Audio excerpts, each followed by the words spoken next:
दुनिया में कई लोगों ने एलियन के यान यानी यूएफओ को देखे जाने का दावा किया है, लेकिन इसके साथ ही सवाल उठता है कि आखिर ये एलियन यान बार बार धरती पर क्यों आते हैं। क्या धरती से बाहर ब्रह्मांड में कोई और सभ्यता वास्तव में बसती है?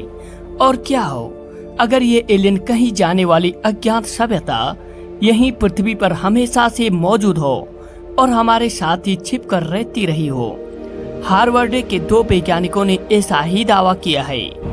उनके अनुसार एलियन असल में हमेशा से पृथ्वी पर ही रहे होंगे और हमारे ही साथ छिपकर अपना विकास कर रहे हैं। अपने एक शोध पत्र में उन्होंने इस बारे में बताया है।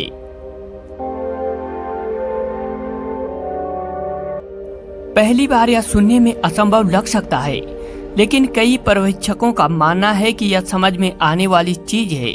कम से कम इस आधार पर ही अभी तक इंसान धरती के पूरे हिस्से को नहीं जान सका है। इसमें कहा गया है कि हमारे 80% महासागरों के नक्शे नहीं है। शोधकर्ताओं ने तर्क दिया कि धरती पर इन कथित एलियन के लिए रहने की बहुत जगह है। वैज्ञानिकों ने कहा कि जरूरी नहीं कि ये दूसरी दुनिया से आए हों, बल्कि हमारे बीच शुरू से ही रह रहे हों। टीम ने प्राचीन सभ्यताओं के अस्तित्व का हवाला दिया और कहा कि किसी भी अज्ञान उन्नत सभ्यता की हो सकती है जो अभी भी छिपी हुई हो। उन्होंने जापान में योनागुनी जिम्मा के तट पर खोजी गई विशाल जलगन पत्थर की संरचना का जिक्र किया, जिसके बारे में समुद्री भूवैज्ञानिकों का तर्क है कि यह जापानी अटलांटिस के 5000 साल पुराने पिरामिड के अवशेष हो सकते हैं।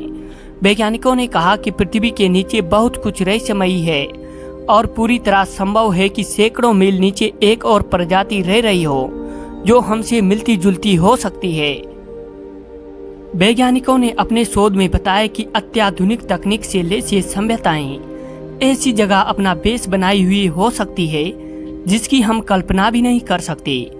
टीम ने बताया कि ये ज्वालामुखी के नीचे, गहरे पानी के नीचे, समुद्री खाइयों में या फिर चंद्रमा के अंधेरे इलाके में लंबे समय से रह रही हो सकती है। चंद्रमा का अधिकांश अंधेरे पक्ष का अभी तक अध्ययन नहीं किया जा सका है और अभी वहां खोज हो सकती है। हालांकि अब दुनिया के अंतरिक्ष एजेंसियों की दिलचस्पी चंद्रमा के इस क्षेत्र की तरफ तेजी से बढ़ी है।